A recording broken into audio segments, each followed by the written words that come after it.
भोलेनाथ की महिमा है अपार, हर लेते हैं भक्तों के सब विकार। जो कथा ना सुने वह पाए नहीं शांति, शिव जी की आराधना से मिटे जीवन की भ्रांति। हर हर महादेव।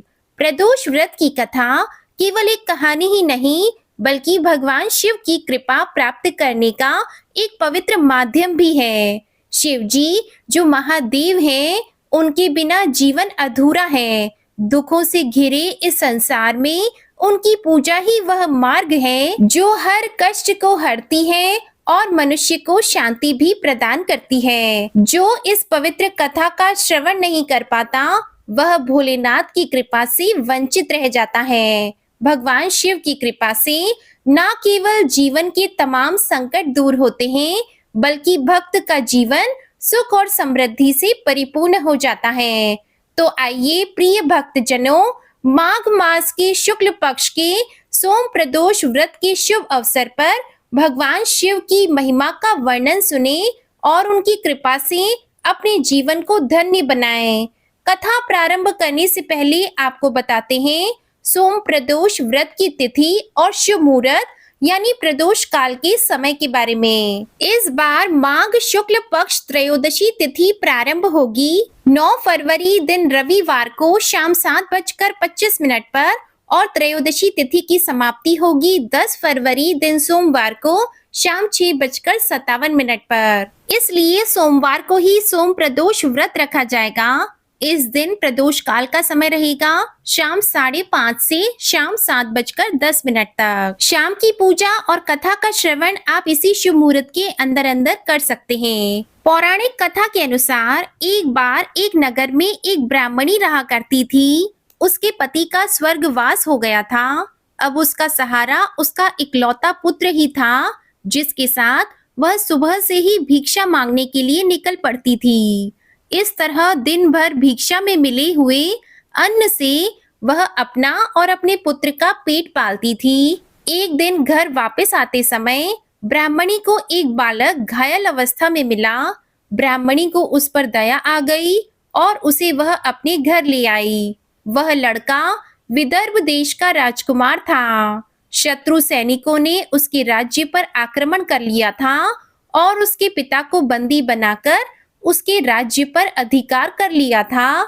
इसलिए वह बालक मारा मारा फिर रहा था। राजकुमार अब ब्राह्मणी और उसके पुत्र के साथ उनके घर में ही रहने लगा और उसके पुत्र की तरह ही पलने और बढ़ने लगा। एक दिन वह ब्राह्मणी अपने पुत्र के साथ राजकुमार को लेकर भिक्षा मांगने के लिए गई हुई थी। वहीं पर अंशुमति नाम की एक गंधर्व कन्या ने राजकुमार को देखा और उस पर मोहित हो गई। अगले दिन वह अपने माता पिता को राजकुमार से मिलवाने के लिए लेकर आई और कुछ ही दिनों के बाद अंशुमति के माता पिता को भगवान शंकर ने स्वप्न में आदेश दिया कि राजकुमार और अंशुमति का विवाह कर दिया जाए। उन्होंने वैसा ही किया। वह विधवा ब्राह्मणी भगवान शिव की परम भक्त थी और सारे प्रदोष व्रत रखती थी। उनके प्रदोष व्रत का ही प्रभाव था कि राजकुमार ने गंधर्व राज की सेना की सहायता से विदर्भ देश से शत्रुओं को भगा दिया और अपने पिता का खोया हुआ राज्य पुनः प्राप्त कर लिया और सुखपूर्वक जीवन बिताने लगे। राजकुमार ने ब्राह्मणी के पुत्र को अपना मंत्री बनाया। ब्राह्मणी के प्रदोष व्रत के कारण भगवान शंकर की कृपा से जैसे राजकुमार और ब्राह्मणी पुत्र के दिन सुधर गए, वैसे ही भगवान शंकर अपने हर भक्तों पर कृपा बनाए रखते हैं और सबके दिन संवारते हैं। इस प्रकार सोम प्रदोष व्रत रखने से अगले पिछले जन्मों के सभी पापों का नाश हो जाता है और सारी मनोकामनाएं भी पूर्ण हो जाती है। निरोगी काया की प्राप्ति होती है। पौराणिक मान्यताओं के अनुसार चंद्रदेव को पाप के कारण क्षय रोग हो गया था। इस पाप के निवारण के लिए उन्होंने भगवान शिव की पूजा अर्चना की और सोम प्रदोष व्रत रखकर प्रदोष काल के समय भगवान शिव का पूजन अर्चन किया। ऐसा विश्वास है कि प्रदोष काल के समय भगवान शिव बहुत ही प्रसन्न मुद्रा में होते हैं और इस समय की गई पूजा पाठ को बहुत ही जल्दी स्वीकार कर लेते हैं। वे अपने भक्तों की झोलियां खुशियों से भर देते हैं, उनकी सभी अधूरी मनोकामनाओं को पूरा करते हैं। यही कारण है कि किसी भी प्रदोष व्रत में प्रदोष काल में भगवान शिव की पूजा करने का विधान होता है। बोलिए भोले शंकर भगवान की जय। माघ मास में पवित्र संगम पर स्नान किया जाता है और इस समय कुंभ स्नान का पावन पर्व भी चल रहा है। जो भी भक्त कुंभ का स्नान न कर पाए हों, वे आज के दिन इस कथा के माध्यम से घर बैठे ही कुंभ स्नान का पुण्य भी प्राप्त कर सकते हैं। तो चलिए अब आपको सुनाते हैं कुंभ स्नान की कथाएं। महाकुंभ का आयोजन हर 12 सालों में प्रयागराज, हरिद्वार, उज्जैन और नासिक में होता है। यह पर्व न केवल आध्यात्मिकता का प्रतीक है, बल्कि इसके पीछे अनेकों पुरानी कथाएं जुड़ी हुई हैं। जैसे कि जब देवताओं और असुरों ने मिलकर समुद्र मंथन किया तो उसमें से 14 रत्न निकले। इनमें से एक अमृत महाकुंभ यानी अमृत कलश था, जो अमृतत्व का वरदान प्रदान करता था। अमृत को लेकर देवता और असुरों में विवाद हुआ। विष्णु भगवान ने मोहिनी रूप धारण कर अमृत को देवताओं में बांटने की योजना बनाई। अमृत कुंभ को असुरों से बचाने के लिए गरुड़ ने इसे लेकर आकाश में उड़ान भरी। इस दौरान कुंभ से अमृत की बूंदें 4 स्थानों प्रयागराज, हरिद्वार, उज्जैन और नासिक में गिरी। इसलिए इन स्थानों पर ही कुंभ स्नान का महत्व है। महर्षि दधीची ने देवताओं को अपनी अस्थियां दान में दी थी ताकि वे वज्र बना सकें। उनकी इस महान तपस्या से प्रभावित होकर देवताओं ने उन्हें अमृत कुंभ का वरदान दिया। महर्षि दधीची ने इसे मानव कल्याण के लिए कुंभ स्थलों पर स्थापित किया। मान्यता है कि इन स्थानों पर स्नान करने से मोक्ष प्राप्त होता है। गंगा जी के धरती पर अवतरण के समय भगवान शिव ने उन्हें अपनी जटाओं में समाहित किया और बाद में धीरे धीरे प्रवाहित किया। कुंभ स्थलों पर गंगा, यमुना और अदृश्य सरस्वती जी का संगम होता है। कुंभ स्नान करने से व्यक्ति के पापों का नाश होता है और उसे मुक्ति मिल जाती है। एक बार देवराज इंद्र ने अहंकार वश एक ऋषि का अपमान किया। ऋषि ने उन्हें श्राप दिया कि उनका ऐश्वर्य नष्ट हो जाएगा। तब देवराज इंद्र ने उनसे क्षमा मांगी और कुंभ स्नान भी किया। इस स्नान से इंद्र ने अपने पापों से मुक्ति पाई और उनका ऐश्वर्य पुनः स्थापित हुआ। राजा भगीरथ ने अपने पूर्वजों को मोक्ष दिलाने के लिए तपस्या की और गंगा जी को धरती पर लाए। कुंभ के समय गंगा स्नान करने से पूर्वजों का उद्धार होता है और उनकी आत्मा को शांति मिलती है। कुंभ मेले में स्नान को अमृत के समान माना जाता है। इस अमृत स्नान से व्यक्ति सभी पापों से मुक्त हो जाता है और उसे ईश्वर की कृपा भी प्राप्त होती है। महाकुंभ के स्नान से आत्मा को शुद्धि मिलती है और मनुष्य को अपने जीवन का वास्तविक उद्देश्य प्राप्त होता है। एक बार त्रिलोकी के स्वामी भगवान शिव और माता पार्वती जी कैलाश पर्वत पर बैठे हुए थे। माता पार्वती ने कुंभ मेले की चर्चा सुनी। तब भोलेनाथ से पूछा, स्वामी, कुंभ मेले में इतना बड़ा जन समूह क्यों एकत्रित होता है? क्या लोग सचमुच अपनी भक्ति और कर्मों से अमृत फल प्राप्त करते हैं? तब शिवजी मुस्कुराए और बोले, देवी, हर किसी के मन की गहराई में झांकने का यही समय है। चलो आज हम मानवता की परीक्षा लेते हैं। तब भगवान शिव और माता पार्वती ने साधु और वृद्ध का वेश धारण किया। भगवान ने अपनी जटा जूट को अस्त व्यस्त कर दिया और माता ने फटे पुराने कपड़े धारण किए। वे एक कमजोर असहाय दंपति के रूप में प्रयागराज के कुंभ स्नान स्थल पर पहुंचे। स्नान घाट पर एक बड़ा व्यापारी सोने चांदी के आभूषण पहनकर स्नान करने के लिए जा रहा था। शिवजी और पार्वती जी ने उसके पास जाकर कहा, सुनिए, हम बहुत भूखे हैं। 3 दिनों से अन्न का दाना तक नहीं खाया। कृपया कुछ मदद कीजिए। व्यापारी ने उन्हें घूरते हुए कहा, मेरे पास समय नहीं है, पहले स्नान करूं फिर देखूंगा। स्नान के बाद भी व्यापारी ने ध्यान नहीं दिया और वहां से चला गया। तब भगवान शिव ने माता पार्वती की ओर देखा और कहा, भक्ति में दिखावा करने वालों का यही हाल है। फिर घाट पर एक पंडित अपने शिष्य के साथ वेद पाठ कर रहा था। शिवजी ने उनसे कहा, महात्मा, कृपया हमारी भूख मिटाने में हमारी मदद कीजिए। पंडित ने हंसते हुए कहा, मैं यहाँ पर केवल धर्म प्रचार के लिए आया हूँ, मदद के लिए नहीं। शिष्य ने भी अपने गुरु की नकल करते हुए उन्हें अनदेखा कर दिया।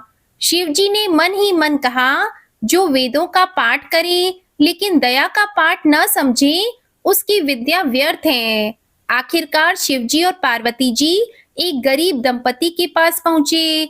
वे दोनों खुद फटे कपड़ों में थे और केवल सूखी रोटियां खा रहे थे। भगवान शिव ने कहा, हम बहुत भूखे हैं, कृपया कुछ खाने को दें। गरीब दंपति ने बिना कुछ सोचे अपनी रोटियां उन्हें दी और कहा, हम तो रोज इसी हालत में रहते हैं, लेकिन इस समय आपकी मदद करना हमारा धर्म है। पार्वती जी ने दंपति से पूछा, तुम्हारे पास तो खुद कुछ नहीं है, फिर भी तुमने हमारी सहायता क्यों की? तब दंपति ने कहा, माता पिता, अगर हमारी छोटी मदद से आपका जीवन बचा सके तो यही तो हमारा पुण्य है। फिर भगवान शिव और माता पार्वती अपने असली रूप में प्रकट हो गए। गरीब दंपति हैरान होकर उनके चरणों में गिर पड़े। भगवान शिव ने उन्हें आशीर्वाद दिया कि तुम्हारी दया और निस्वार्थ ने हमें प्रभावित किया है, तुम्हें अमृत के समान सुख और मोक्ष प्राप्त होगा। फिर भगवान शिव ने स्नान घाट की ओर देखा और गंभीर स्वर में कहा, सच्चा कुंभ स्नान वही है जहां मनुष्य अपने भीतर की करुणा और दया को जागृत करें। बिना दया और सच्चे कर्म के अमृत भी व्यर्थ है। तो कुंभ स्नान केवल एक परंपरा ही नहीं, बल्कि यह आत्मा की शुद्धि और परोपकार का प्रतीक है। भगवान शिव और माता पार्वती ने यह कथा हमें सिखाने के लिए रची कि सच्ची भक्ति दूसरों की सेवा और सहानुभूति में ही निहित होती है। एक बार कैलाश पर्वत पर भगवान शिव और माता पार्वती मानव जाति की भक्ति और कर्मों के विषय में चर्चा कर रहे थे। माता पार्वती ने पूछा, स्वामी, लोग कहते हैं कि कुंभ मेले में स्नान करने से सारे पाप धुल जाते हैं, लेकिन क्या केवल स्नान करना ही पर्याप्त है? क्या उनके कर्म और नियत का कोई मोल नहीं?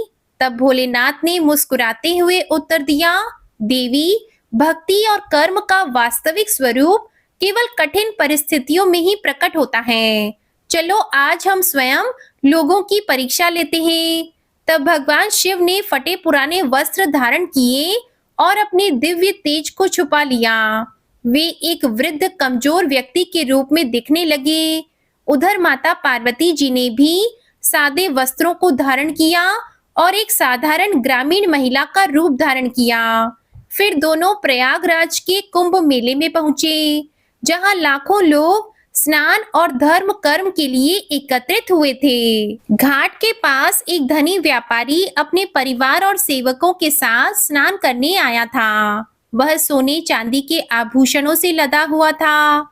शिवजी ने उसकी ओर बढ़कर कहा, भाई, मेरी पत्नी और मैं भूखे हैं, क्या तुम हमें कुछ भोजन दे सकते हो? व्यापारी ने उनकी हालत देखकर घृणा से कहा, तुम जैसे भिखारी हर जगह नजर आते हैं, मैं यहाँ पूजा करने आया हूँ, दान देने नहीं। अब भगवान शिव ने माता पार्वती की ओर देखा और कहा, जो धन अपने स्वार्थ के सिवा किसी और के काम न आए वो व्यर्थ है। कुछ दूरी पर कई पंडित बैठकर शास्त्रों पर चर्चा कर रहे थे। शिवजी उनके पास गए और कहा, महात्मन, हमें आपकी मदद चाहिए। मेरा शरीर कमजोर है और मैं चलने में असमर्थ हूँ। क्या आप मुझे उठाकर घाट पर ले जा सकते हैं? पंडितों ने उनकी ओर देखा और कहा, हम यहाँ पर विद्या के प्रचार और यज्ञ के लिए आए हैं। हमारे पास तुम्हारी मदद करने का समय नहीं है और तुम्हारी दशा देखकर तो लगता है कि तुम अपने ही कर्मों का फल भोग रहे हो। माता पार्वती ने मन ही मन सोचा, जो वेदों का ज्ञान रखते हैं पर दया से शून्य है, उनकी विद्या निरर्थक है। घाट से थोड़ी ही दूरी पर एक संकरी पगडंडी थी, जहां गंगा का पानी बहने से कीचड़ जमा हो गया था। भगवान शिव ने जानबूझकर उस पगडंडी से गुजरने का नाटक किया और अचानक उनका पैर फिसल गया। वे गहरे कीचड़ में गिर गए और बाहर निकालने के लिए संघर्ष करने लगे। तब माता पार्वती ने मदद के लिए पुकार लगानी शुरू की। कोई है? कृपया मेरी मदद करें। मेरे स्वामी कीचड़ में फंसे हुए हैं। थोड़ी देर के बाद एक राजकुमार अपने घोड़सवारों और सैनिकों के साथ वहां से गुजरा। माता पार्वती ने उससे विनती की, राजन, कृपया मेरी मदद करें। मेरे बूढ़े स्वामी कीचड़ में फंस गए हैं। राजकुमार ने घोड़े से उतरने की बजाय दूर से ही कहा, मैं कुंभ के पवित्र जल में स्नान करने जा रहा हूँ। कीचड़ में उतरकर अपने कपड़े खराब करना मेरे लिए ठीक नहीं। राजकुमार ने अपने सैनिकों को भी रोक दिया और वहां से चला गया। भगवान शिव ने मुस्कुराते हुए कहा, जो राजा अपनी प्रजा की सहायता न करे, वह केवल सिंहासन का भार उठाता है, धर्म का नहीं। तभी एक किसान जो अपनी बैलगाड़ी में थोड़ा सा अनाज लेकर घाट की ओर जा रहा था, वहां रुका।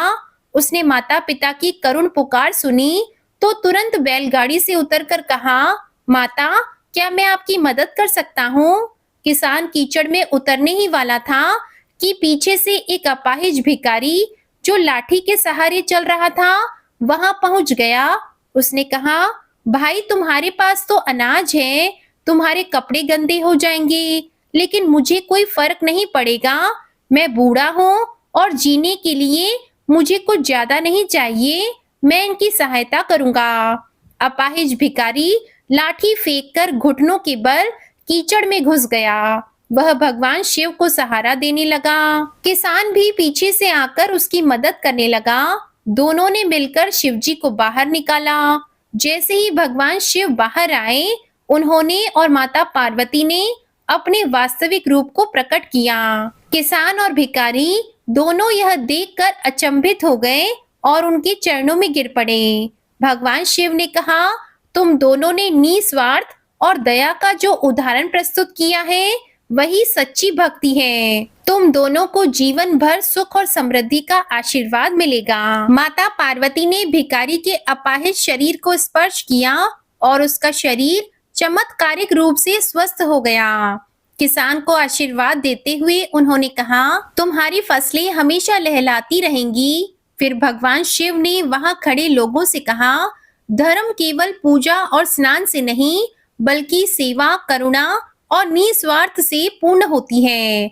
और अमृत का असली अनुभव वही कर सकता है जिसका मन दूसरों की सहायता के लिए तत्पर होता है। ये कथा हमें सिखाती है कि सच्चा धर्म दूसरों की मदद करने और निस्वार्थ कर्मों में है।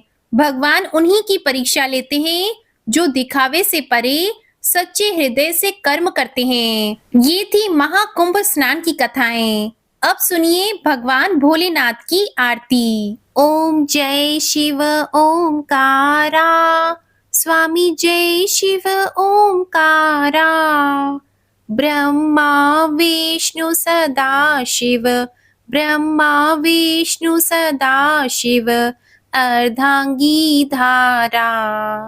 ओम जय शिव ओमकारा। एकानन चतुरानन पंचानन राजे, स्वामी पंचानन राजे। हंसासन गरुड़ासन, हंसासन गरुड़ासन, वृषवाहन साजे। ओम जय शिव ओमकारा। दो भुज चार चतुर्भुज, दश भुज ते सोहे, स्वामी दश भुज ते सोहे।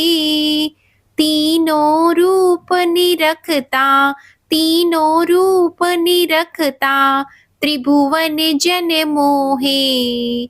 ओम जय शिव ओमकारा। अक्षमाला वनमाला रुंडमाला धारी, स्वामी रुंडमाला धारी। चंदन मृग मद सोहे, चंदन मृग मद सोहे, भाले शशिधारी। ओम जय शिव ओमकारा। श्वेतांबर पीतांबर बाघंबर अंगी, स्वामी बाघंबर अंगी। सनकादिक गरुडादिक, सनकादिक गरुडादिक भूतादिक संगी। ओम जय शिव ओमकारा। कर के मध्य कमंडल चक्र त्रिशूलधारी, स्वामी चक्र त्रिशूलधारी। सुखकारी दुखहारी, सुखकारी दुखहारी जगपालनकारी। ओम जय शिव ओमकारा। ब्रह्मा विष्णु सदा शिव जानत अविवेका, स्वामी जानत अविवेका। प्रणवाक्षर में शोभित, प्रणवाक्षर में शोभित ये तीनों एका। ओम जय शिव ओमकारा। त्रिगुण स्वामी जी की आरती जो कोई नर गावे, स्वामी जो कोई नर गावे। कहत शिवानंद स्वामी, रटत भोलानंद स्वामी, सुख संपत्ति पावे। ओम जय शिव ओमकारा। ओम जय शिव ओमकारा, स्वामी जय शिव ओमकारा। ब्रह्मा विष्णु सदा शिव अर्धांगी धारा। ओम जय शिव ओमकारा। ओम जय शिव ओमकारा। बोलिए भोले शंकर भगवान की जय। वीडियो अच्छी लगी हो तो इस वीडियो को लाइक कीजिएगा, शेयर कीजिएगा, चैनल को सब्सक्राइब कीजिएगा और कमेंट में भोलेनाथ जी की जय जरूर लिखिएगा। ओम नमः शिवाय।